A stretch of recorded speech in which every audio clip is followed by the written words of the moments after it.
നമ്മളിപ്പോൾ ഒരുപാട് വിദ്യാഭ്യാസ സ്ഥാപനങ്ങളുണ്ട് കേരളത്തിൽ.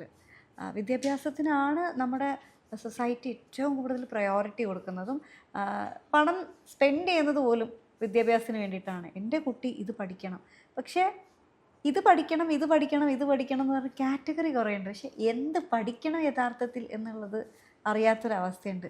അതെങ്ങനെ പഠിക്കണം എന്നുള്ളത് അറിയാത്തൊരവസ്ഥയുണ്ട്. അപ്പോൾ അങ്ങനെയുള്ളവരോടൊക്കെ സാറിന് എന്താ പറയാനുള്ളത്? അതൊരു വളരെ ഇമ്പോർട്ടൻ്റ് ആയിട്ടുള്ള ക്വസ്റ്റ്യനാണ്.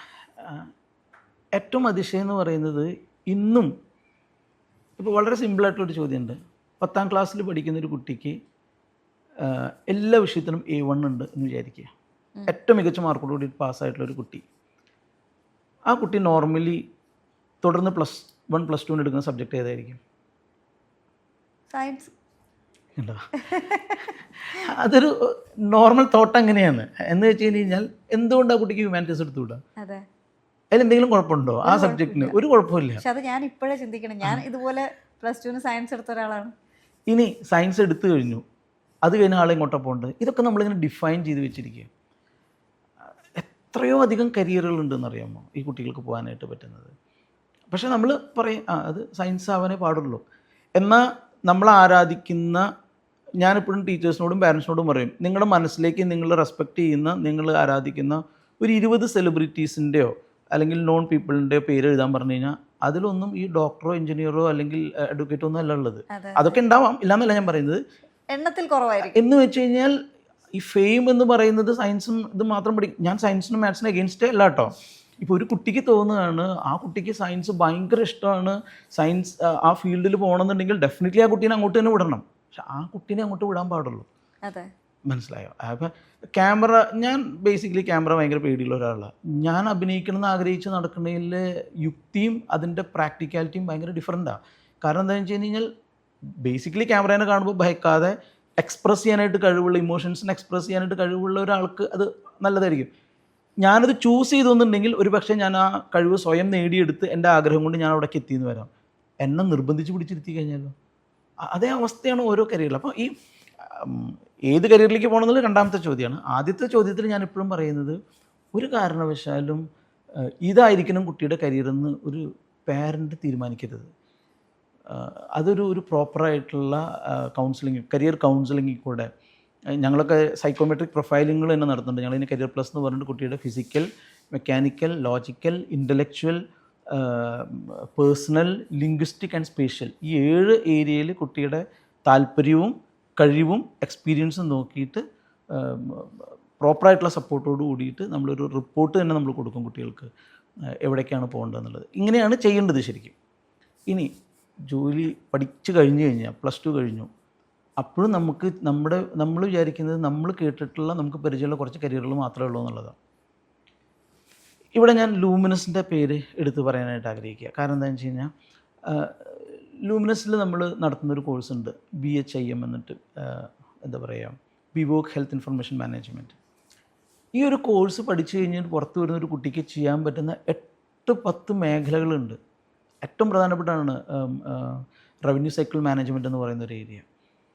എത്രയോ അധികം ആളുകളെ ആവശ്യമുണ്ടെന്ന് അറിയാമോ? ഇപ്പം നമ്മുടെ ഹോസ്പിറ്റലുകളൊക്കെ ഈ ഇൻഷുറൻസ് മേഖലയിലേക്ക് വരുന്ന കാരണമുണ്ട് റവന്യൂ സൈക്കിൾ മാനേജ്മെൻറ്റ് അറിയാവുന്ന ഒരുപാട് ആളുകൾക്ക് കരിയർ ഉണ്ട് അവിടെ. അല്ലെങ്കിൽ എന്താ പറയുക, മെഡിക്കൽ ടൂറിസം ഭയങ്കരമായിട്ട്, എന്താ പറയുക, ഇപ്പം നമ്മുടെ കേരളത്തിൽ മെഡിക്കൽ ടൂറിസം ഭയങ്കരമായിട്ട് ഡെവലപ്പ് ആയിക്കൊണ്ടിരിക്കുന്ന ഒരു സമയമാണ്. ആ ഏരിയയിൽ ഒരുപാട് ആളുകളെ ആവശ്യമുണ്ട്. അതല്ലെങ്കിൽ എന്താ പറയുക, ഡേറ്റ അനലിസ്റ്റുകൾ, ഹെൽത്ത് കെയർ ഡേറ്റ അനലിസ്റ്റുകളായിട്ട് ഒരുപാട് ആളുകളെ ആവശ്യമുണ്ട്. അപ്പോൾ ഇവർക്ക് തന്നെ ചെയ്യാൻ പറ്റുന്ന 8-9 മേഖലകളുണ്ട്. ഇവിടെയൊക്കെ നല്ല സാലറി ഉണ്ട്, ഒരുപാട് ഡിമാൻഡ് ഉണ്ട്. പഠിക്കാനായിട്ട് ഒരല്പം ടേസ്റ്റുള്ള ആളുകൾക്ക് നന്നായിട്ട് പഠിക്കാൻ പറ്റിയ സബ്ജക്റ്റുകളാണ്. പക്ഷേ അങ്ങോട്ടൊന്നും ആളുകൾ പോവില്ല. നമുക്ക് ഒന്നെങ്കിലും ഒരു ട്രഡീഷണൽ ആയിട്ടുള്ളൊരു മെത്തേഡ് ഉണ്ട്, നമ്മൾ ആ വഴി കൂടെ മാത്രം പോകും. അതല്ലെങ്കിൽ നമ്മൾ എന്ത് ചെയ്യും, നേരത്തെ പറഞ്ഞ പോലെ എക്സ്പീരിയൻസ്, ഇൻഡ്യൂഷൻ അല്ലെങ്കിൽ ഇമിറ്റേഷൻ, ഇത് ഇവിടെയും ബാധകമാണ്. അതായത് ഒന്നെങ്കിൽ എൻ്റെ എക്സ്പീരിയൻസ് അനുസരിച്ചിട്ട് ഇതൊക്കെ ഞാൻ കേട്ടിട്ടുള്ളൂ, അതുകൊണ്ട് ഈ കരിയറുകളൊക്കെ മാത്രമേ നല്ലതുള്ളൂ. അല്ലെങ്കിൽ എന്താ വെച്ചാൽ ഇൻഡ്യൂഷൻ, എന്തോ ഒരു പുതിയത് കേട്ടു, ഇനിയിപ്പോൾ ഇത് ആവാം, ചിലപ്പോൾ നല്ലതായിരിക്കാം, ട്രെൻഡ് കോഴ്സായിരിക്കും, അപ്പോൾ അതിൻ്റെ പുറകിൽ പോവാം. അല്ലെങ്കിൽ ഇമിറ്റേഷൻ, എല്ലാവരും ഇങ്ങോട്ട് പോകുന്നുണ്ട്, ഞാനും എൻ്റെ മക്കളെ അങ്ങോട്ട് പോകുന്നു.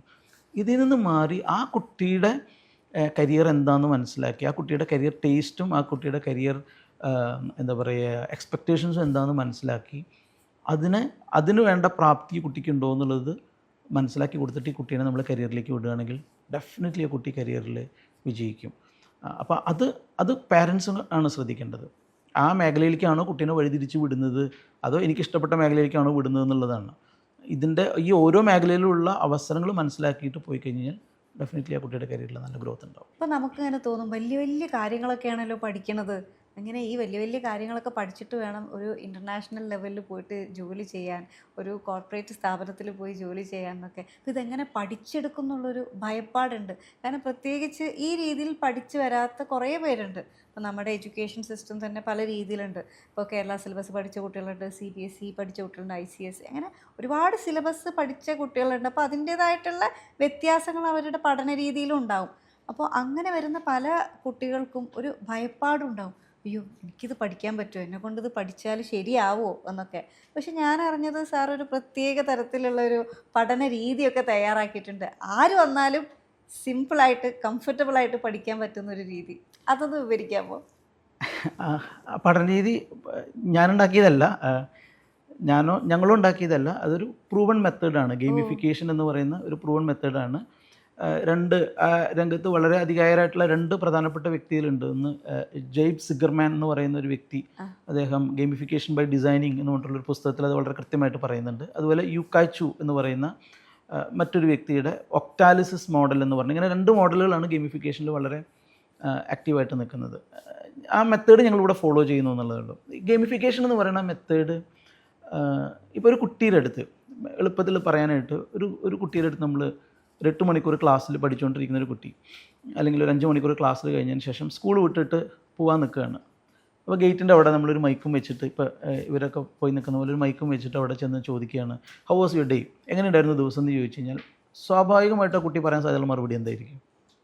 It was good. അല്ലെങ്കിലോ ഒരു 5 മണിക്കൂർ പഠിച്ച് കഴിഞ്ഞിട്ട് പുറത്തേക്ക് ഇറങ്ങേണ്ട കുട്ടി ഓക്കെ. ഇനി ഇച്ചിരി ബുദ്ധിമുട്ടുള്ള ദിവസമായിരുന്നെങ്കിലോ ബാഡ്, അല്ലെങ്കിൽ ടയേർഡ്, ഓവർവെൽംഡ്, എക്സോസ്റ്റഡ്, ഈ വാക്കുകളൊക്കെ ആയിരിക്കും സാധാരണ കുട്ടി പറയുക. അപ്പോൾ പുറത്തേക്ക് ഇറങ്ങാൻ നിൽക്കുന്ന സമയത്ത് പ്രിൻസിപ്പൾ വന്നിട്ട് പറയുക, സ്കൂൾ ബസ് ഒരു 2 മണിക്കൂർ ലേറ്റാണ്, അതുകൊണ്ട് നിങ്ങളൊരു കാര്യം ചെയ്തോ, 2 മണിക്കൂർ ഗ്രൗണ്ടിൽ പോയി കളിച്ചോ, ബസ് റെഡി ആയിട്ട് വരുമ്പോഴത്തേക്കും നിങ്ങളെ വിളിക്കാമെന്ന് പറഞ്ഞു.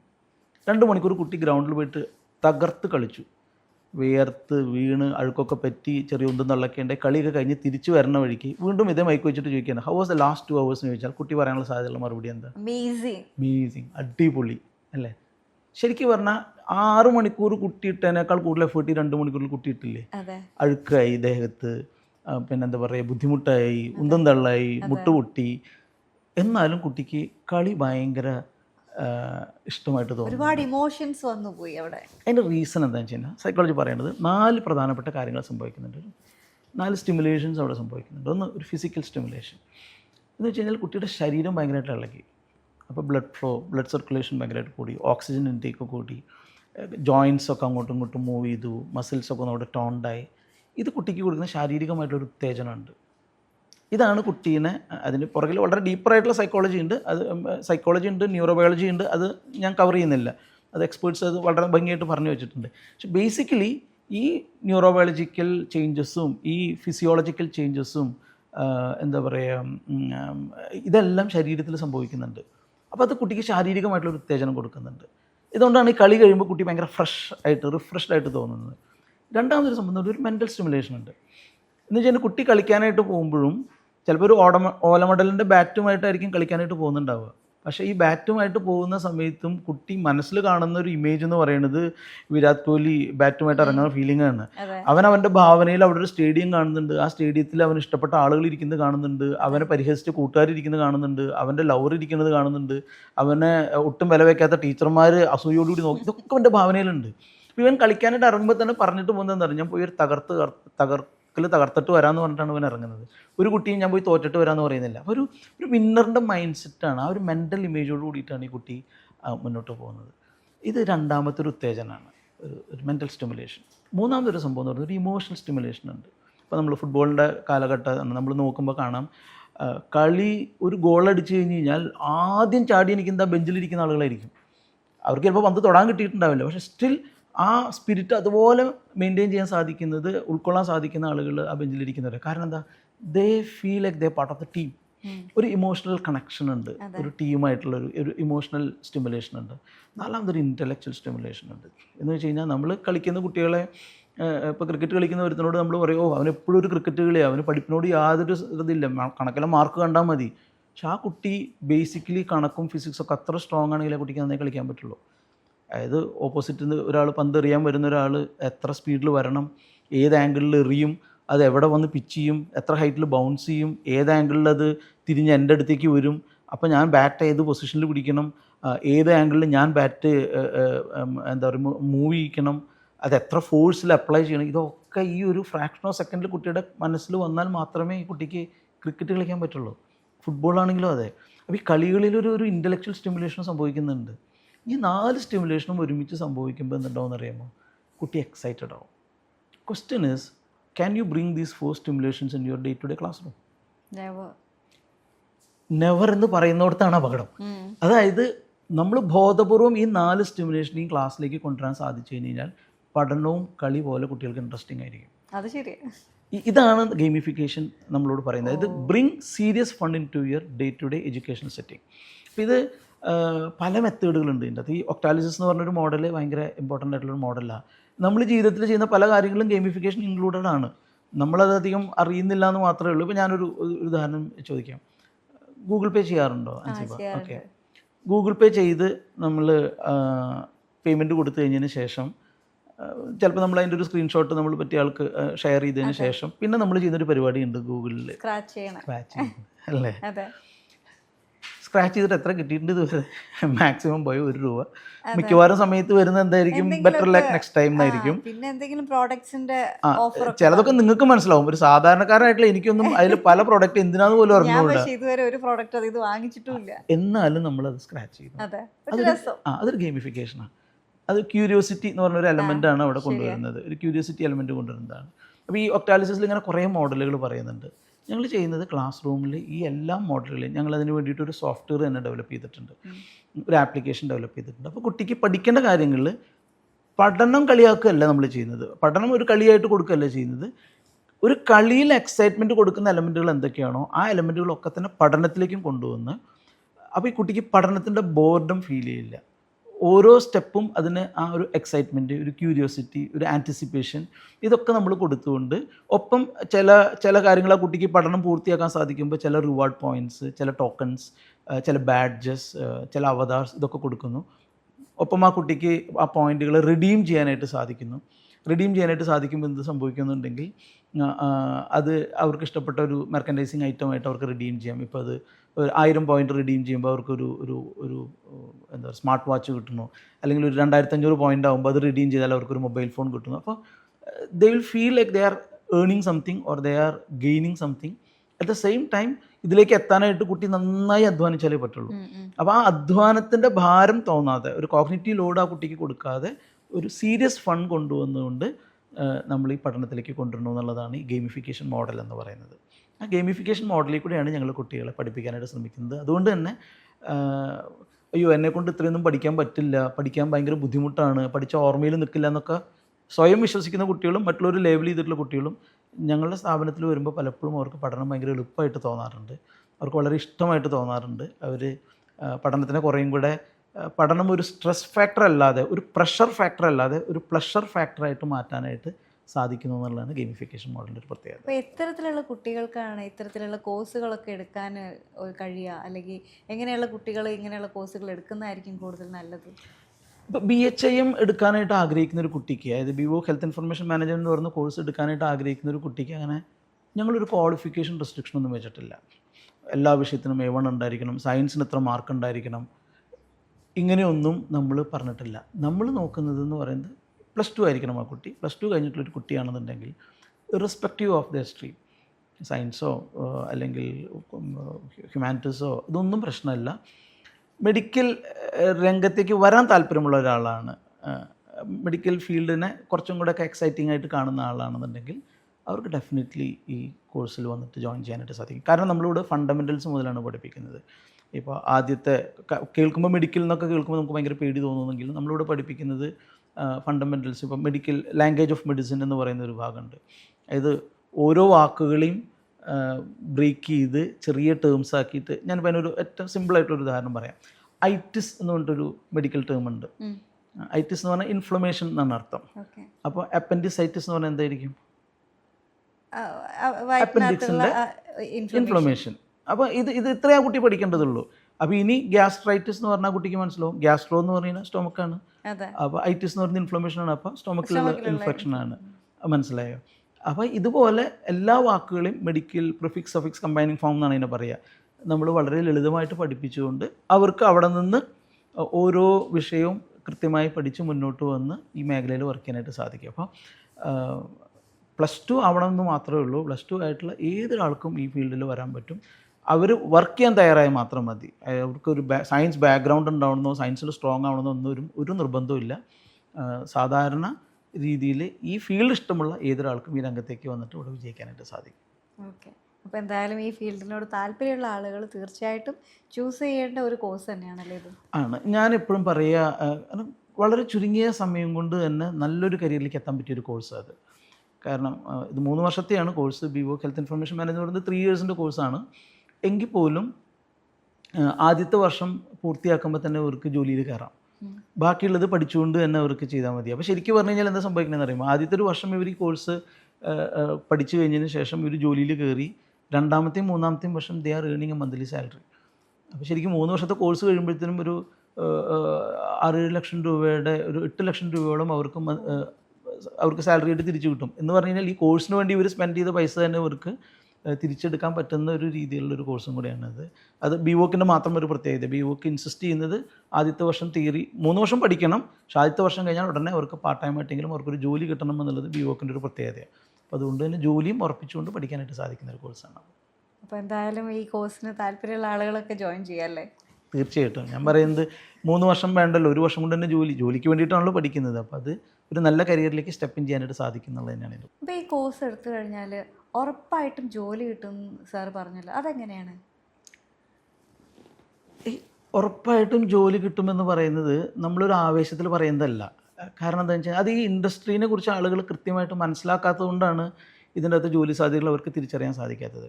ഇപ്പം ഒരാഴ്ച മുമ്പോ ഒരു 8-10 ദിവസം മുമ്പാണെന്നാണ് എൻ്റെ ഓർമ്മ, ഒരു ന്യൂസ് വന്നിട്ടുണ്ടായിരുന്നു. ഞാൻ മാതൃഭൂമിയിലാണോ മനോരമയിലാണോ കണ്ടതെന്നറിയില്ല. ഒരു 3 കോളം ന്യൂസ് വന്നിട്ടുണ്ടായിരുന്നതാണ്. 1661 കോടി രൂപയുടെ നിക്ഷേപമാണ് നിംസ് ആൻഡ് ആസ്റ്റർ മെഡിസിറ്റിയിൽ വരുന്നത്. 1661 കോടി രൂപയുടെ നിക്ഷേപം എന്ന് വെച്ച് കഴിഞ്ഞാൽ അവർ തന്നെ ആ ന്യൂസിൽ തന്നെ പറയുന്നുണ്ട് 7900 ജോബ് ഓപ്പർച്യൂണിറ്റീസാണ് പറയുന്നത്. ഇത് ഒരൊറ്റ സ്ഥാപനമാണെന്ന് ആലോചിക്കണം. അതായത് ആസ്റ്റർ മെഡിസിറ്റി എന്ന് പറയുന്ന ഒരൊറ്റ വിഭാഗത്തിൽ മാത്രം അവർ പ്രതീക്ഷിക്കുന്നത് 7900 ന്യൂ ജോബ് ഓപ്പർച്യൂണിറ്റീസാണ്. ഈ 7900 ന്യൂ ജോബ് ഓപ്പർച്യൂണിറ്റീസ് എന്ന് പറയുന്നത് എല്ലാം ഡോക്ടർമാരല്ല, എല്ലാം നഴ്സുമാരല്ല, അതിനോട് റിലേറ്റഡ് ആയിട്ടുള്ള ഒരുപാട് ആളുകളുണ്ട്. ഇപ്പം മെഡിക്കൽ ഫീൽഡ് എന്ന് പറഞ്ഞാൽ doctors, nurses, lab technicians, x-ray technicians, ഇത് മാത്രമല്ല. അവിടെ ഈ പറഞ്ഞ പോലെ റവന്യൂ സൈക്കിൾ മാനേജ്മെൻറ്റ് ഉണ്ട്, അവിടെ ഡേറ്റ അനലിറ്റിക്സ് ആവശ്യമായിട്ട് വരുന്നുണ്ട്, അവിടെ ബില്ലിംഗ് വരുന്നുണ്ട്, അവിടെ എന്താ പറയുക ഹോസ്പിറ്റൽ അഡ്മിനിസ്ട്രേഷൻ വരുന്നുണ്ട്, ഹോസ്പിറ്റൽ സൂപ്പർവിഷൻ വരുന്നുണ്ട്. ഇതെല്ലാം ഇതിൻ്റെ അകത്ത് വരുന്നത്. അപ്പോൾ ഈ 7900 എന്ന് പറയുന്നതിൽ ചിലപ്പോൾ ഒരു 2000 3000 ഒക്കെ ആയിരിക്കും ചിലപ്പോൾ ഡോക്ടേഴ്സ്, നഴ്സസ്, അങ്ങനെ അല്ലെങ്കിൽ അലൈഡ് മെഡിക്കൽ കെയർ. അത് വിട്ട് ഈ ഹെൽത്ത് കെയർ ഇൻഫർമേഷൻ മാനേജ്മെൻറ്റുമായിട്ട് ബന്ധപ്പെട്ടിട്ടുള്ള ബാക്കി അതിൻ്റെ ഇരട്ടിയിൽ കൂടുതൽ ജോലി സാധ്യതകൾ ഈ ഒരു സ്ഥാപനത്തിൽ തന്നെ പറയുന്നുണ്ട്. അപ്പോൾ ഇങ്ങനെ എത്രയോ സ്ഥാപനങ്ങൾ കഴിഞ്ഞ ഒരു വർഷത്തിൻ്റെ അകത്ത് എന്തുമാത്രം വിദേശ നിക്ഷേപങ്ങളാണ് ഈ ഹോസ്പിറ്റൽ മേഖലകളിൽ ആരോഗ്യരംഗത്ത് വന്നിട്ടുള്ളതെന്നുള്ളത് അധികം ആളുകൾക്ക് അറിഞ്ഞുകൂടാ. ഇപ്പോൾ ബ്ലാക്ക് സ്റ്റോൺ പോലുള്ള വലിയ വലിയ ഇൻവെസ്റ്റേഴ്സ് എല്ലാം വൻകിട ഹോസ്പിറ്റലുകളിലേക്ക്, ഹോസ്പിറ്റൽ ചെയിനുകളിലേക്കൊക്കെ ഇപ്പോൾ ഏറ്റവും സിമ്പിളായിട്ട് പറഞ്ഞു കഴിഞ്ഞാൽ സബൈൻ ഗ്രൂപ്പ് ഓഫ് ഹോസ്പിറ്റൽസ് കൊണ്ട് ഒരു ഹോസ്പിറ്റലിൽ 450 കോടി രൂപയുടെ ഇൻവെസ്റ്റ്മെൻറ്റാണ് വന്നിരിക്കുന്നത്. അപ്പോൾ ആരോഗ്യരംഗത്ത് അത്രമാത്രം ഇൻവെസ്റ്റ്മെൻറ്റ് വരുന്നുണ്ട്. പിന്നെ ഞാൻ നേരത്തെ പറഞ്ഞ പോലെ മെഡിക്കൽ ടൂറിസം രംഗത്തൊക്കെ. അപ്പോൾ ഇത്രയും ആളുകളെ ആവശ്യമുള്ള മേഖലയിലേക്ക് പഠിച്ച് ആ ക്വാളിഫിക്കേഷനുള്ള ആളുകളെ കിട്ടുകയാണെങ്കിൽ അവരെടുക്കും. പ്രശ്നം എന്താണെന്നുണ്ടെങ്കിൽ ഇത് കൃത്യമായിട്ട് പഠിപ്പിക്കണം. വെറുതെ നമ്മൾ അവരുടെ എന്തെങ്കിലും ഒരു സാധനം പഠിപ്പിച്ച് വിട്ട് കഴിഞ്ഞാൽ ചെയ്യാൻ പറ്റില്ല. കാരണം ഇത് വളരെ സെൻസിറ്റീവായിട്ടുള്ള ഡേറ്റയാണ് അവർ ഹാൻഡിൽ ചെയ്യുന്നത്. ഭയങ്കര ഇമ്പാക്റ്റ് ഉണ്ടാവും ഒരു ഡേറ്റയൊക്കെ തെറ്റിപ്പോയി കഴിഞ്ഞാൽ. പേഷ്യൻ്റ് റിപ്പോർട്ട്സും ഒക്കെയാണ്. അപ്പോൾ ഈ ആരോഗ്യരംഗത്ത് നമ്മൾ മറ്റുള്ളതുപോലെ മിസ്റ്റേക്സ്, ചെറിയ മിസ്റ്റേക്ക് ആണെങ്കിൽ പോലും ഒരുപാട് മാഗ്നിഫൈഡ് ആവും. കാരണം ആളുകൾ ജീവൻ വെച്ചിട്ടുള്ള കളിയാണല്ലോ. അപ്പോൾ കോൺഫിഡൻഷ്യാലിറ്റി ഒരുപാട് ഇമ്പോർട്ടൻ്റ് ആയിട്ടുള്ളതാണ്. പേഷ്യൻറ്റ് കോൺഫിഡൻഷ്യാലിറ്റി എന്ന് പറയുന്നത് ഭയങ്കര ഇമ്പോർട്ടൻ്റ് ആയിട്ടുള്ള മേഖലയാണ്. അപ്പോൾ അവിടെ കൃത്യമായിട്ട് പഠിപ്പിക്കാനായിട്ട് സാധിക്കുകയാണെന്നുണ്ടെങ്കിൽ, ആ മേഖലയ്ക്ക് ആവശ്യമായിട്ടുള്ള ഇൻപുട്ടുകൾ കൃത്യമായിട്ട് കുട്ടികളെ ട്രെയിൻ ചെയ്യുകയാണെങ്കിൽ ജോബ് ഗ്യാരണ്ടി എന്നല്ല, ജോബ് ഇപ്പോഴും ഗ്യാപ്പാണ് അവിടെ ഉള്ളത്. ക്വാളിഫൈഡ് ആയിട്ടുള്ള കേപ്പബിൾ ആയിട്ടുള്ള ആളുകളെ കിട്ടാത്ത അവസ്ഥയാണ് അവിടെ ഉള്ളത്. പക്ഷെ വെറുതെ പഠിച്ചു പോയതുകൊണ്ട് മാത്രം കാര്യമില്ല. അതുകൊണ്ടാണ് ലൂമിനസ് ഇത്രയും സ്ട്രിക്റ്റായിട്ട് ഇവിടെ നമ്മുടെ കോഴ്സുകൾ ഡിസൈൻ ചെയ്യുന്നതിൻ്റെ ഒരു കാരണം എന്ന് പറയുന്നത്, വെറുതെ കൊണ്ടുകൊടുത്താൽ ആരും എടുക്കില്ല. അവർക്ക് ആവശ്യമുള്ള സ്കിൽസും നോളജും ആ കോമ്പിറ്റൻസിയും ബിൽഡ് ചെയ്തിട്ടാണ് നമ്മളൊരു കാൻഡിഡേറ്റിന് കൊടുക്കണമെന്നുണ്ടെങ്കിൽ ഡെഫിനറ്റ്ലി ആ ധൈര്യത്തിലാണ് കമ്പനി ലെറ്റർ ഹെഡിൽ തന്നെ റിട്ടേൺ ആയിട്ട് പറയുന്നത് പ്ലേസ്മെൻറ്റ് ഗ്യാരണ്ടി നിങ്ങൾക്ക് കിട്ടിയിരിക്കുന്നു ഉറപ്പ് പറയുന്നതിൻ്റെ ഒരു പ്രധാനപ്പെട്ട കാരണം എന്ന് പറയുന്നത്, എത്ര ആളുകളുണ്ടെങ്കിലും എടുക്കാൻ തയ്യാറാകുന്നുണ്ട് ഹോസ്പിറ്റലുകളും അതുപോലെയുള്ള സ്ഥാപനങ്ങളും നമ്മളെ അപ്രോച്ച് ചെയ്യുന്നുണ്ട്.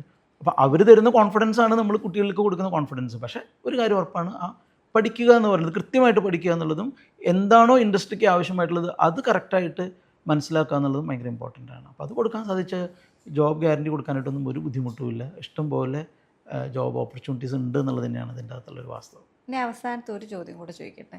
ഈ കോഴ്സ് പഠിക്കാൻ വേണ്ടിയിട്ട് ലൂമിനസ് എന്തുകൊണ്ട് തിരഞ്ഞെടുക്കണം എന്നുള്ളതിനെ പറ്റി ഒന്ന് പറയാൻ പറ്റുമോ? ലൂമിനസ് എന്തുകൊണ്ട് തിരഞ്ഞെടുക്കണം എന്നുള്ളതിനേക്കാളും ഒരു സ്ഥാപനം തിരഞ്ഞെടുക്കുമ്പോൾ അവരെന്തൊക്കെ ശ്രദ്ധിക്കണം എന്നുള്ളത് ഞാൻ ആദ്യം പറയാം. കാരണം ലൂമിനസ് മാത്രമാണെന്ന് ഞാൻ വിശ്വസിക്കുന്നില്ല. കാരണം ഞങ്ങളുടെ സ്ഥാപനമായതുകൊണ്ട് ഞങ്ങളിപ്പോഴും അതിനെക്കുറിച്ച് പറയും. ഈ ഇൻഡസ്ട്രിയിൽ ജോലി കിട്ടണമെന്നുണ്ടെങ്കിൽ പ്രധാനമായിട്ടുള്ള കാര്യമാണ് ഇവർക്ക് കുറേ കോമ്പിറ്റൻസീസ് ആവശ്യമുണ്ട്. മെഡിക്കൽ നോളജ് എന്ന് പറയുന്നത് വളരെ ഇമ്പോർട്ടൻ്റ് ആണ്. ഉദാഹരണമായിട്ട് നമ്മളൊരു ഹോസ്പിറ്റലിൽ ജോലി കിട്ടണമെങ്കിൽ, അല്ലെങ്കിൽ ഈ ആരോഗ്യ മേഖലയിൽ ഒരു ജോലി കിട്ടണമെങ്കിൽ ഡെഫിനറ്റ്ലി അവർക്ക് മെഡിക്കൽ നോളജ് ഉണ്ടായിരിക്കണം. പക്ഷേ മെഡിക്കൽ നോളജ് എന്ന് പറയുന്നത് മെഡിക്കൽ ടെർമിനോളജിയാണ് വേണ്ടത്. അപ്പോൾ ലൂമിനസിൽ എന്തുകൊണ്ട് പഠിക്കണം എന്നുള്ളൊരു ചോദ്യം വന്നു കഴിഞ്ഞാൽ നമ്മളിപ്പോഴും പറയാം, ഞങ്ങളിതെല്ലാം കവർ ചെയ്യാനായിട്ട് ആഗ്രഹിക്കുന്നുണ്ട്, കവർ ചെയ്യാൻ ശ്രമിക്കുന്നുണ്ട് ഞങ്ങൾ. ഉദാഹരണത്തിന് മെഡിക്കൽ ടെർമിനോളജി, അത് ലാംഗ്വേജ് ഓഫ് മെഡിസിൻ നമ്മൾ കൃത്യമായിട്ട് അവരെ പഠിപ്പിക്കുന്നുണ്ട്. മെഡിക്കൽ കോഡിംഗ് പഠിപ്പിക്കുന്നുണ്ട്. റവന്യൂ സൈക്കിൾ മാനേജ്മെൻറ്റിനെ കുറിച്ച് നമ്മൾ പഠിപ്പിക്കുന്നുണ്ട്. ഇതുകൂടാതെ ഇത് മാത്രം പോരാ, ഇതെല്ലാം മെഡിക്കൽ റിലേറ്റഡ് ആയിട്ടുള്ള കാര്യങ്ങളാണ്. ഇതിൻ്റെ അപ്പുറത്തേക്ക് പ്രിൻസിപ്പിൾസ് ഓഫ് മാനേജ്മെൻറ്റ് അവർക്ക് അറിയണം. കാരണം പലരും എക്സിക്യൂട്ടീവ് പോസ്റ്റുകളിലേക്കും മാനേജറൽ പോസ്റ്റുകളിലേക്കൊക്കെ അവർക്ക് വർക്ക് ചെയ്യേണ്ടി വരും. അതുപോലെ ഓർഗനൈസേഷണൽ ബിഹേവിയർ അവർ പഠിക്കണം. വേർഡ് പ്രോസസ്സിംഗ് ടൂൾസ് അവർക്ക് കൃത്യമായിട്ട് അറിഞ്ഞിരിക്കണം. ഏതൊക്കെ ടൂൾസ് യൂസ് ചെയ്താലാണ്, കാരണം കുറേ വേർഡ് പ്രോസസ്സിംഗ് ടൂൾസ് അറിഞ്ഞിരിക്കണം. അതുപോലെ AI ടൂളുകളുണ്ട്. ഒരുപാട് AI ടൂളുകൾ ഇപ്പോൾ അവരുടെ വർക്കിന് ഹെൽപ്ഫുൾ ആയിട്ടുള്ളതുണ്ട്. ലേറ്റസ്റ്റ് ആയിട്ടുള്ള പല ആപ്പുകളുണ്ട് അവരുടെ വർക്കിന് ഹെൽപ്പ് ചെയ്യാനായിട്ട്. അപ്പോൾ ആ AI ടൂൾസ് അവർ പഠിച്ചിട്ടുണ്ടായിരിക്കണം. ഒപ്പം ഫിനിഷിംഗ് സ്കൂൾ കോൺസെപ്റ്റ് അത് വളരെ ഇമ്പോർട്ടൻ്റാണ്. അവരുടെ ഡ്രസ്സിങ് എറ്റിക്കറ്റ്, ഡൈനിങ് എറ്റിക്കറ്റ്, ഇതൊക്കെ അറിഞ്ഞിട്ടുള്ള ഒരു വ്യക്തിക്ക് അവിടെ ഭംഗിയായിട്ട് വർക്ക് ചെയ്യാനായിട്ട് സാധിക്കുള്ളൂ. അപ്പോൾ ഈ പഠിപ്പിക്കുന്ന ആ സിലബസ് എന്ന് പറഞ്ഞാൽ തന്നെ ലൈവ് പ്രൊജക്റ്റുകൾ ചെയ്യിക്കണം. നമ്മുടെ ഒരു വലിയൊരു പ്രത്യേകത, നമ്മൾ ഈ 6 സെമസ്റ്ററുകളിലായിട്ട് നമ്മൾ ചുരുങ്ങിയത് ഒരു 12 പ്രൊജക്റ്റെങ്കിലും ഈ കുട്ടി ചെയ്യുന്നുണ്ട്. നിരവധി കേസ് സ്റ്റഡീസ് നമ്മൾ അവർക്ക് കൊടുക്കുന്നുണ്ട്, റിയൽ ലൈഫ് കേസുകൾ അവർക്ക്. അപ്പോൾ അവിടെ ചെല്ലുമ്പോൾ അവർക്കൊരു ഒരു എന്താ പറയുക, ട്രെയിനിങ് വീൽസിൻ്റെ ആവശ്യമില്ല. അവർക്ക് നേരിട്ട് അവർക്ക് ജോലിയിലേക്ക് കയറാൻ പറ്റും. കാരണം അത്രയും കേസ് സ്റ്റഡീസ് അവർ കഴിഞ്ഞിട്ടാണ് അവർ ഇവിടെ നിന്ന് പോകുന്നത്. നമ്മൾ കൊടുക്കുന്ന മറ്റൊരു പ്രത്യേകതയാണ് ഇൻ്റർനാഷണൽ IV എന്ന് പറയുന്നത്. കുട്ടികളെ നമ്മളൊരു ഇൻ്റർനാഷണൽ ഇൻഡസ്ട്രിയൽ വിസിറ്റുള്ള ഓപ്പർച്യൂണിറ്റി കൊടുക്കും. അപ്പോൾ ഇവർക്ക് ആ രാജ്യത്തെ ഹോസ്പിറ്റലുകൾ, അവരുമായിട്ടുള്ള ഇടപഴകുന്നത് എങ്ങനെ, അവിടുത്തെ കൾച്ചർ എങ്ങനെ, അവിടുത്തെ വർക്കും ഇവിടുത്തെ വർക്കും നമ്മൾ വ്യത്യാസങ്ങൾ എന്ത്, ഇതിനൊപ്പം തന്നെ അവർക്കൊരു സോഷ്യൽ ഔട്ട്ലുക്ക്, ടോട്ടലി അവരുടെ ഒരു ഔട്ട്ലുക്ക് മാറും. അവരുടെ ഒരു ആ ആസ്പിറേഷൻ ലെവലിൽ ഭയങ്കരമായിട്ടുള്ളൊരു വ്യത്യാസം വരും. അതുപോലെ കുട്ടികൾക്ക് ഒരുപാട് പ്രാക്ടിക്കൽ പ്രൊജക്ട്സ് നമ്മൾ കൊടുക്കുന്നുണ്ട്. അപ്പോൾ അതിനുവേണ്ട ലാപ്ടോപ്പ് പോലും നമ്മളാണ് കൊടുക്കുന്നത്. കാരണം എന്താ വെച്ച് കഴിഞ്ഞാൽ അതിനുവേണ്ടി അവർക്കൊരു ഇൻവെസ്റ്റ്മെൻറ്റ് പോരുത്. അപ്പോൾ V offer them a free laptop. അപ്പോൾ ആ ലാപ്ടോപ്പിൽ കൂടെ അവർക്ക് ലൈവ് പ്രൊജക്റ്റുകൾ ചെയ്യാനായിട്ടും ഒക്കെ അവർക്ക് സൗകര്യങ്ങൾ ചെയ്യും. ആൻഡ് ഞാൻ നേരത്തെ പറഞ്ഞ പോലെ ഗെയിമിഫൈഡ് ലേണിംഗ് സിസ്റ്റം, അതാണ് നമ്മുടെ ഒരു ഹൈലൈറ്റ് എന്ന് പറയുന്നത്. ഓരോ മൊമെൻറ്റിലും ഗെയിമിഫൈഡ് ലേണിംഗ് സിസ്റ്റം എന്ന് പറയുമ്പോൾ അവർക്ക് തോന്നരുത് കളിക്കുക മാത്രമാണ്, കളിച്ചുകൊണ്ട് പഠിക്കുക, അതല്ല നമ്മൾ ഉദ്ദേശിക്കുന്നത്. ആ കളിയുടെ എലമെൻറ്റുകൾ, അതേ സ്പിരിറ്റ് അവർക്ക് കിട്ടുന്ന രീതിയിൽ ഈ ഞാൻ നേരത്തെ പറഞ്ഞ ഒക്ടാലിസിസ് മോഡലിലും ഗെയിം ഡിസൈൻ മോഡലിലും ഒക്കെ അവർക്ക് ഈ ഇത്രയും ടഫായിട്ടുള്ള സബ്ജക്റ്റിനെ ദീർഘകാലം അവർക്ക് ഓർത്തിരിക്കാൻ പറ്റുന്ന രീതിയിൽ, പ്രാക്ടിക്കൽ ലൈഫിൽ യൂസ് ചെയ്യാൻ പറ്റുന്ന രീതിയിൽ അവരെ പഠിപ്പിക്കുക. ഇങ്ങനെ ഒരുപാട് ഫെസിലിറ്റീസ്, അതിൽ ഇൻഡസ്ട്രി എക്സ്പേർട്സുമായിട്ടുള്ള ഇൻട്രാക്ഷൻസ്, ഞങ്ങൾ ഓരോ മാസം ഓരോ ഇൻഡസ്ട്രി എക്സ്പേർട്സിനെ കൊണ്ടുവന്നിട്ട് കുട്ടികളുമായിട്ട് ഇൻട്രാക്ട് ചെയ്യാനുള്ള അവസരങ്ങൾ ഉണ്ടാക്കി കൊടുക്കുന്നുണ്ട്. അപ്പോൾ ശരിക്കും പറഞ്ഞു കഴിഞ്ഞാൽ ഒരു പ്രൊഫഷണൽ കോഴ്സ് നടത്തുന്നതിനേക്കാൾ സീരിയസ് ആയിട്ടാണ് ഈ ഒരു പ്രോഗ്രാം നമ്മൾ ചെയ്യുന്നത്. അതുകൊണ്ട് തന്നെ പഠിച്ചിറങ്ങുന്ന കുട്ടികൾക്ക് ഒരു ജോലി മാത്രമല്ല, ആ ജോലിയിൽ മികവ് പുലർത്താനായിട്ടും കൂടെ ഉള്ളൊരു അവസരം അവർക്കുണ്ടാവും. അതുകൊണ്ട് തന്നെയാണ് നമ്മുടെ കുട്ടികൾക്ക് വളരെ എളുപ്പത്തിൽ പ്ലേസ്മെൻറ്റ് കിട്ടുന്നത്. അപ്പോൾ മറ്റ് സ്ഥാപനങ്ങളിനെ എന്നുള്ളതിനേക്കാൾ കൂടുതൽ ലൂമിനസ് വിശ്വസിക്കുന്ന ഒരു മെത്തേഡ് എന്ന് പറയുന്നത് ഇതെല്ലാം ചേർത്തിണക്കിക്കൊണ്ട് അവരുടെ കരിയറിൽ ഒരു മാറ്റം വരുത്തുക എന്നുള്ളതാണ്. അപ്പോൾ ലൂമിനസിൻ്റെ എല്ലാവിധ ആശംസകളും നേരാണ്. ഇപ്പോൾ ഇത്രയും നേരം സംസാരിച്ചതിൽ നിന്നും എന്തായാലും കണ്ട ആളുകൾക്ക് ഒരു നല്ല പേരൻറ്റിങ് എങ്ങനെയായിരിക്കണം, പ്രത്യേകിച്ച് പറയുകയാണെന്നുണ്ടെങ്കിൽ എങ്ങനെയാണ് ഒരു സ്കൂളിൽ ഒരു കുഞ്ഞിനെ നമ്മൾ ചേർത്തേണ്ടതെന്നൊക്കെ ഉള്ളൊരു കാര്യം ഭയങ്കര കാര്യമായിട്ടുള്ള ഗൗരവമായിട്ടുള്ളൊരു കാര്യമാണ്. അപ്പോൾ അതൊക്കെ ഒരുപാട് പേർക്ക് മനസ്സിലായിട്ടുണ്ടാവുമെന്ന് ഞാൻ വിചാരിക്കുന്നു. അതുപോലെ തന്നെ ഒരു ഗെയിം കളിക്കുന്ന രീതിയിൽ നമുക്ക് എങ്ങനെ പഠിച്ചെടുക്കാം, അത് ഇപ്പോൾ ഈ ഒരു കോഴ്സ് മാത്രമല്ല, നമുക്കിപ്പോൾ സ്കൂളിൽ പഠിക്കുന്ന കുട്ടികളൊക്കെ ഇത് കാണുന്നുണ്ടെങ്കിൽ നമ്മളൊരു ഗെയിം കളിക്കുന്ന രീതിയിൽ നമ്മൾ ചിന്തിക്കുകയാണെന്നുണ്ടെങ്കിൽ നമുക്ക് ഏറ്റവും ടഫായിട്ടുള്ളൊരു വിഷയം പോലും പഠിച്ചെടുക്കാൻ പറ്റും. ആ തരത്തിലൊക്കെ ഉള്ള ഒരു അവബോധം സൃഷ്ടിക്കാൻ ഈ ഒരു പോഡ്കാസ്റ്റിലൂടെ സഹായിച്ചു എന്ന് ഞാൻ വിചാരിക്കുകയാണ്. എന്തായാലും എല്ലാവർക്കും എൻ്റെ ഹൃദയത്തിൻ്റെ ഭാഷയിൽ നന്ദി. Thank you.